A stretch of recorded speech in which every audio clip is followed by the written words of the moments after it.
ko mēs šodien runājam, es gribētu arī savu ieguldījumu dot. Zivtiņkungs nav vienīgais cilvēks šajā zālē, kuram pirmā izglītība ir meža saimniecība. Es tieši tāds pats esmu. Es esmu bijis Latvijas valsts meža pirmais padomes priekšsādātājs. Es esmu apbalvots starptautiski par ieguldījumu mežā.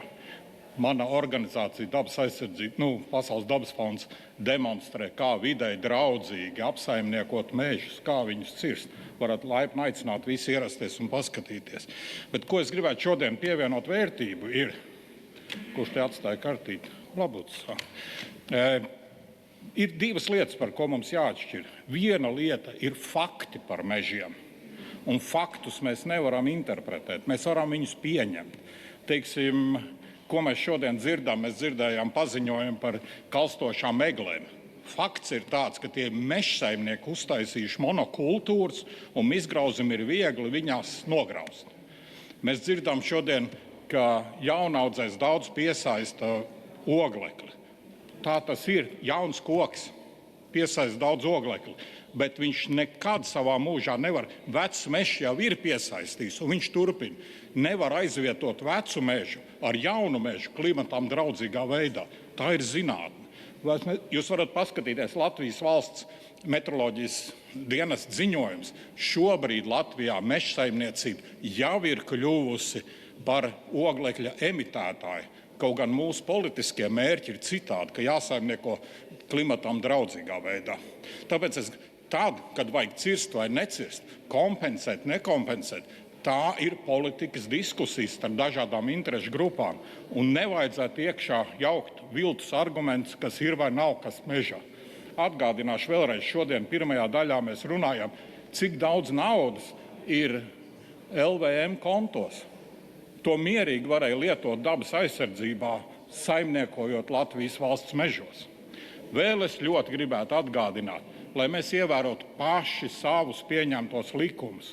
Šis augstais nams pats ir meža likumā noformulējis, ka mežsaimniecība ir saskaņota dabas aizsardzības, sociālo interešu un ekonomisko interešu saskaņošana. Tā ir nenoplicinoša mežsaimniecība. Neviens mežs uz pasaules nav nopūvis. Nomirst atsevišķs koks. Un ja koks nomirst, tā nav traģēdija mežā. Pat ja izgrauzis, nograuzīs visu, tas varētu būt ekonomisks zaudējums kādam. Bet mežs tur būs. Ja mēs pārstātu saimniekot uz savas meža zemes, mums lielākā daļa būtu mežs, un tad būtu purvi, kaut kādas palienas, ezeri un tam līdzīgi. Tāpēc piemērs ar Brazīlijas mežiem ir tikpat vienkārši kā ar tundru vai taigu. Tie visi ir izdomājumi. Un tāpēc es aicinātu mūsu diskusijā runāt tur, kur ir interešu saskaņošana, par interešu saskaņošanu, ko vajag, ko nevajag kompensēt. Un es gribu atgādināt arī no satversmes. Satversmē ir absolūts pāns, ka ikviena pienākums ir saudzēt un rūpēties par dabu. Tas ir preambulā minēts. Tas nav pat pantos, kur ir runāts, ka vajag, ja ierobežojam saimniecisko darbību vai kaut kādā veidā kompensēt. Un tāpēc es tiešām aicinātu vēl un vēl un vēl. Tas, kas ir zinātniski fakti, tos nevajadzētu interpretēt neatbilstoši tam, kā ir. Nevajag manipulēt ar viltus zināšanām. Tā kā sirsnīgi iesaku.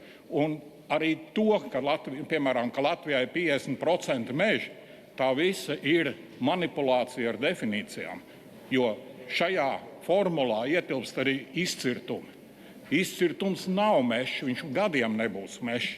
Un visi šie daudzie izcirtumi, kas pēdējos gados ir kailcirtas radušās, tās visas iet formulā, cik daudz mums ir mežs.